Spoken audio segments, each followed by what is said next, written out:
مين فينا لما بيحصل معاه حاجة غريبة أو مرعبة أو يكون شاف حد بعينيه أو سمع صوت بينده عليه ومع ذلك ما بترضاش تركز أو تحط في بالك وبتتجاهلها وبنعمل نفسنا مش واخدين بالنا؟ قال يعني كده بنخلي الموضوع ما يتطورش، أو بمعنى أصح بنضحك على نفسنا عشان ما نخافش، لأن في الآخر كل ما هو غامض وغير مألوف مرعب. حلقة النهاردة هتكون من حكاياتكم انتوا، قصص من المتابعين واللي بعتوها لي عشان عايزين الناس تسمعها ويعرفوا اللي مروا بيه، ولأن في ناس كتير ما بتصدقش في العوالم الأخرى والأحداث اللي ما وراء الطبيعة، وناس تانية بتعتبرها هلاوس أو تهيؤات. فالنهاردة هحكي لكم عن لسان المتابعين وانتم ليكم الحكم النهائي. بس قبل ما نبدأ أنا حابة أشكر الناس اللي شاركتني قصصها واللي بيسمعوني، وحابة أنوه إني هحكي القصص زي ما هي، بس هقول أسماء مستعار بناء على طلب أصحاب القصص. مش هطول عليكم أكتر من كده، يلا نبدأ على طول.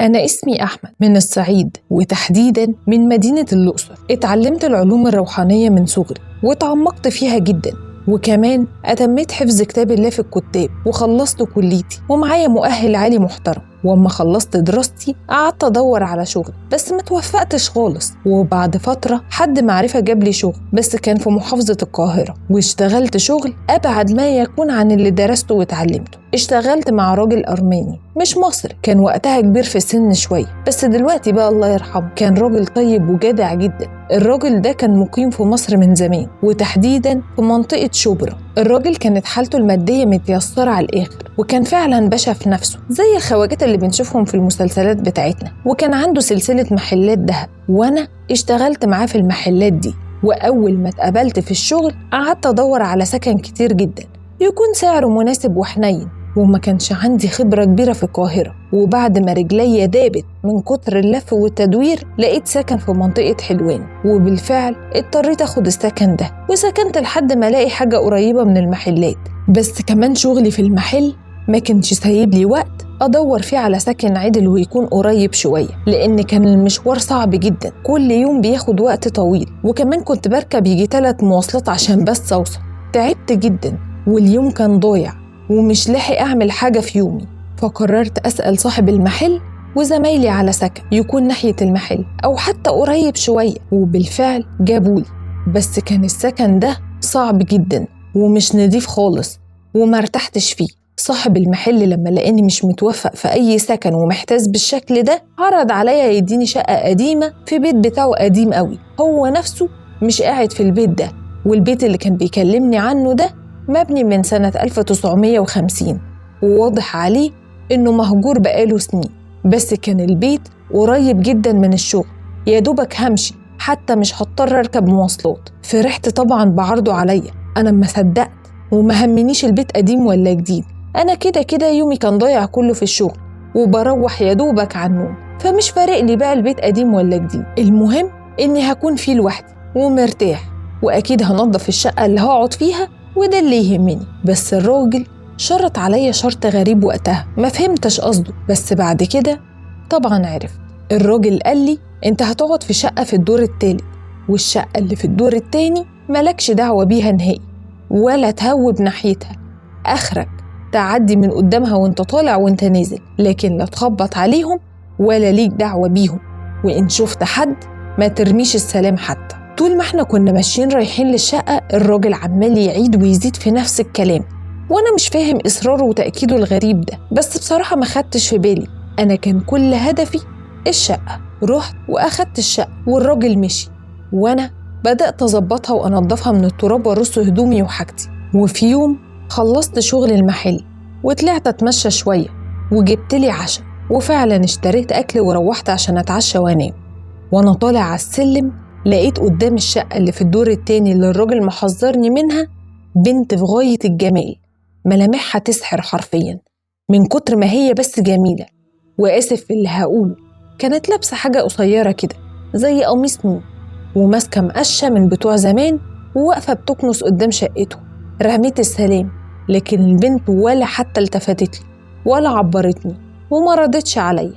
اتحركت جدا واخدت بعضي وطلعت، وتاني يوم برضو وانا مروح في نفس الميعاد لقيتها واقفة وبرضه بتكنس قدام شقتها، وبرضه رميت السلام، وبرضه هي ما ردتش عليا. استمر الوضع على الحال ده يجي أسبوع كامل، بس الغريب إن لبسها هو ما بتغيرهوش، نفس قميص النوم ونفس كل حاجة كل يوم، كأن المشهد بيتكرر. لحد ما قلت لنفسي والله لا أكلمها وأشوف بقى إيه اللي هيحصل، ومش همشي غير لما ترد عليا.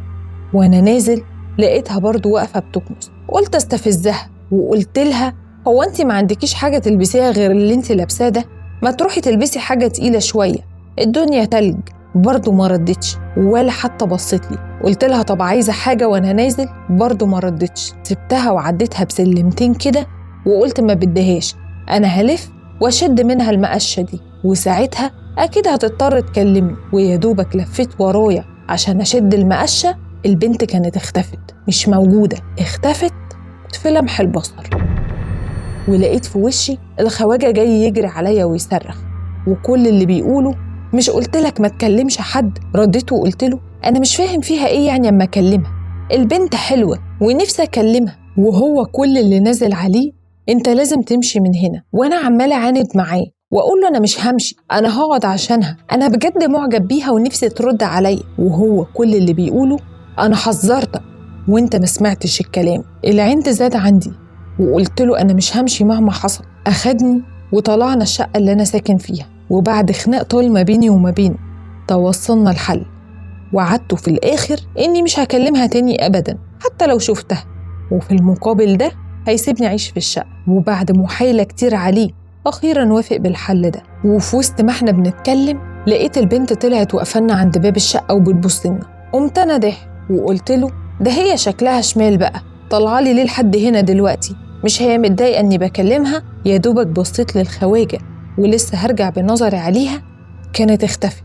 بس بعد الجملة اللي قلتها دي لقيت وش الخواجة قلب واتعصب من كلامي، لكنه ما قاليش أي كلمة وكتم في نفسه الغضب، بس كان واضح جدا عليه إنه زعل من كلامي على البنت. وبصلي وقال لي أنت ما فيش فايدة فيك، تعالى ورايا هوريك حاجة لازم تشوفها. نزلت وراه لقيته رايح عند شقة البنت ووقف قدامها وطلع من جيبه مفاتيح، وبالفعل فتح الشقة بالمفتاح اللي كان معاه. وهنا كانت المفاجأة، الشقة متفحمة بالكامل، ما فيهاش حتة واحدة سليمة، حتى الحيطان النار واكلاها، وواضح إن حصل حريقة مش بسيطة أبدا في الشقة دي. والشقة ما فيهاش أي حاجة ولا حتى كرسي واحد.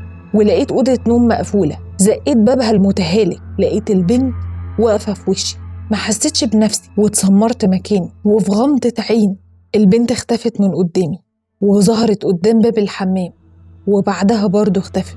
بصيت للخواجة ولقيتني بقول له هو ده يطلع ايه بقى؟ يعني الشقة دي مش ساكنة؟ امال مين البنت اللي عمالة تظهر وتختفي دي؟ هو في ايه بالظبط؟ كنت حاسس ساعتها ان مخي مشلول، مش قادر استوعب الموقف، او مش عايز اصدق، او مش عارف اصلا اصدق. احساس غريب جدا مش عارف اوصفه. لقيت الخواجة بيرد عليا وبيقول لي البنت اللي بتشوفها دي تبقى بنتي، هي ومراتي كانوا عايشين في الشقة دي، وفي يوم من 30 سنة حصل حريقة كبيرة قوي في الشقة وما لحقوش يطلعوا، ومن يومها بنتي بتظهر بالمنظر اللي انت شفته ده وبتختفي. واما حكيت لأقرب الناس ليا ما صدقونيش وافتكروني بهلوس من الصدمة، وبسبب مصيبة فقدانهم الاتنين بالشكل ده. عرفت دلوقتي انت ساكن مع مين؟ اتفضل بقى امشي من هنا، انا مش عارف ايه اللي ممكن يحصل لك، ودي كانت غلطتي من الأول اني سكنتك هنا. لقيتني برد عليه وبقول له أنا مش همشي، وخصوصا بعد اللي عرفته ده أنا مش همشي.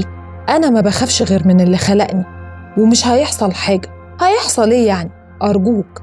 أنا ما صدقت لقيت سكن مناسب، ومش همشي بسبب طيف ولا شبح بيظهر. أنا في حالي وهي في حالها. بيني وبينكم أنا مش عارف ليه قررت أقعد وما امشيش، يمكن عند، ويمكن عشان أنا أساساً ليا في العلوم الروحانية فما خفتش، أو يمكن الفضول اللي ما كنتش قادر أقاومه فعلا. وفعلا فضلت في الشقة، وبقيت وأنا نازل كل يوم بشوفها على السلم بتكنس على العادة، وبدل ما أتجنبها خصوصا بعد ما عرفت الحقيقة، لا، أنا بدأت أعاكسها وأحاول أشغلها وأقول لها كلام حلو في الطلعة وفي النزل. أنا عايزة أعترف لكم بحاجة، ويمكن كتير هيقولوا عليا مجنون، بس أنا فعلا حبيتها بجد، لدرجة إني بقيت أسهر بالليل وأقعد أتخيل إني هتجوزها في يوم من الأيام كأنها بني آدمة. مع الوقت بقت بتظهر لي في الشقة اللي أنا قاعد فيها، وأي نعم كنت بكلمها، لكنها طول الوقت ما كانتش بترد عليا، وكل اللي بتعمله إنها بتبصلي وبعدين بتختفي. وبما إني أعزب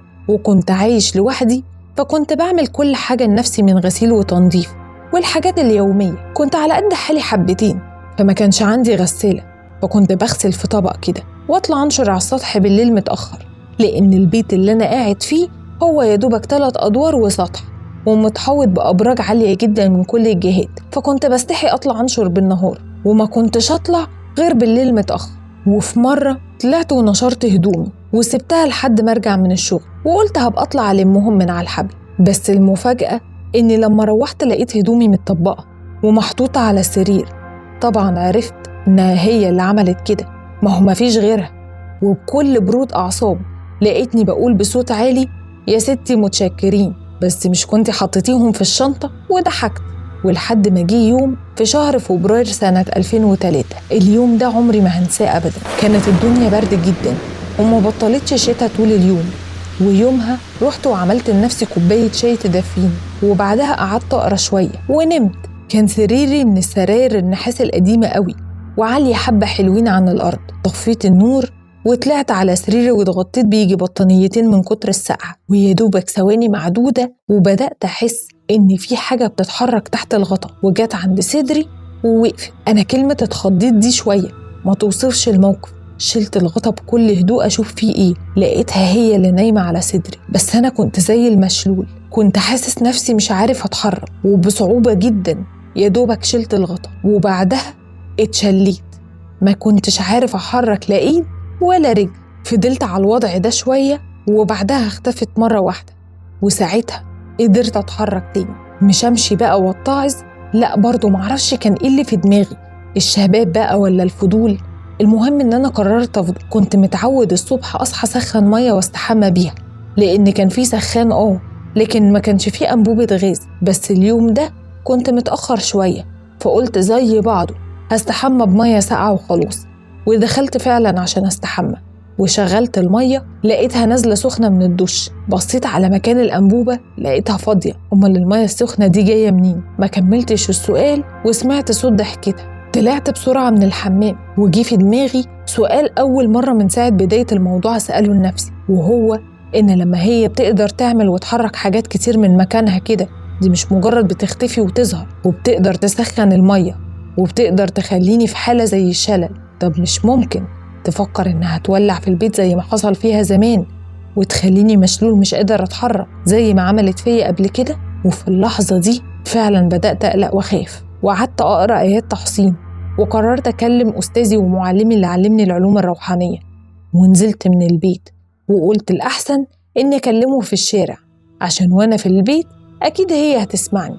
وأخدت موبايلي ونزلت، بس لما نزلت لقيت الموبايل مش في جيبي، مش عارف هي شالته ولا إيه اللي حصل. المهم كان شائع قوي المكالمات في الكباين اللي هي زي ميناتيل وكده. رحت فعلا وكلمت أستاذي وحكيت له كل اللي حصل من أوله لآخره، وفهمته موقفي وعنادي إن أفضل في البيت على الرغم من اللي بيحصل ده كله. لقيته رد عليا بكل هدوء وقال لي احمد ربنا إنك لسه عايش، لأن دي حتى مش جن، دي حاجة أسوأ وهتقدر تجيلك في أي مكان، مش في البيت اللي بتحكي لي عنه بس، وغالبا مش هتسيبك. رديت قلت له طب أنا المفروض أعمل إيه بالظبط؟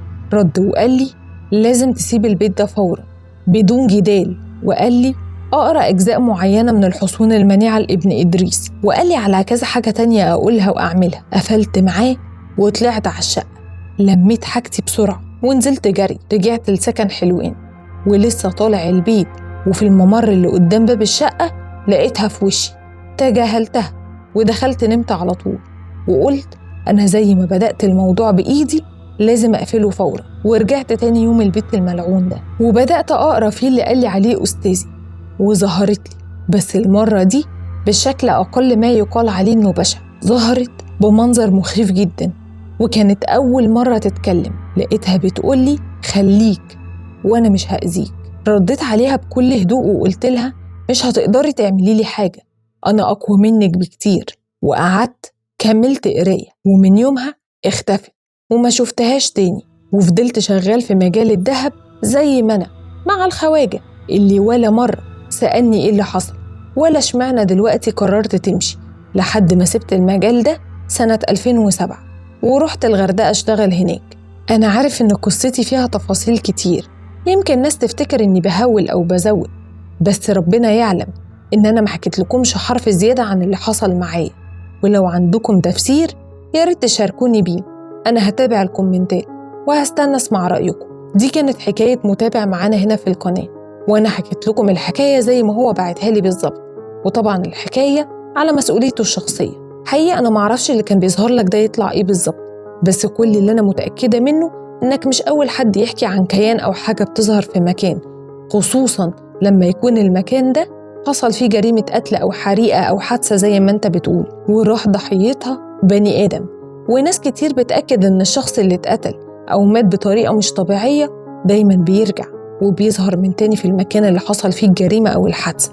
بس اللي أنا متأكدة منه إن ده استحالة تكون روح البني آدم، لأن الروح معروف إنها بتطلع للي خلقها لحظة الوفاة. في اعتقادي الشخصي إنه ممكن يكون القرين، وبرضه العلم عند الله. حقيقي معرفش إيه سبب ده بالظبط، واللي متأكدة منه برضه إن غلطت لما فكرت تفتح السكة دي، وإصرارك الغريب على البقاء في حاجات كده ولا ينفع فيها فضول ولا عند. ولو كنت صادق فعلا في حكايتك فاحمد ربنا إنك ما تأذيتش بأي شكل من الأشكال. وهرجع أقول تاني بلاش ندور في السكك دي، أنا عارفة إن الشباب بيبقى واخدهم الفضول والعند ويمكن الشغف، لدرجة إن في ناس بتبقى عندها استعداد تعمل أي حاجة عشان تتجوز جنية. فكل اللي أقدر أقوله ارجعوا لصوابكم، مش كل حاجة فضول وعند عشان ممكن تقلب بمصايب ومش هتبقى قدها. دي كانت حكاية النهاردة، لو عجبتك يا ريت تدعمني وتشجعني وتعمل لايك وتشير الفيديو عشان ده بيساعد إنه ينتشر أكتر. ويا ريت تكتبوا لصاحب القصة رأيكم في الكومنتات، وإيه اللي كان بيظهر له ده وكان ممكن يعمل فيه إيه بالظبط. أنا كمان هستنى كومنتاتكم وهتابعها، لأن حقيقي الموضوع شدني. ولو عايز أنت كمان تشاركنا قصصك ابعتلي في رسالة على الانستجرام، واستنوني في حكاية جديدة من حكاوي تيا. أشكركم على المتابعة ودمتم بخير.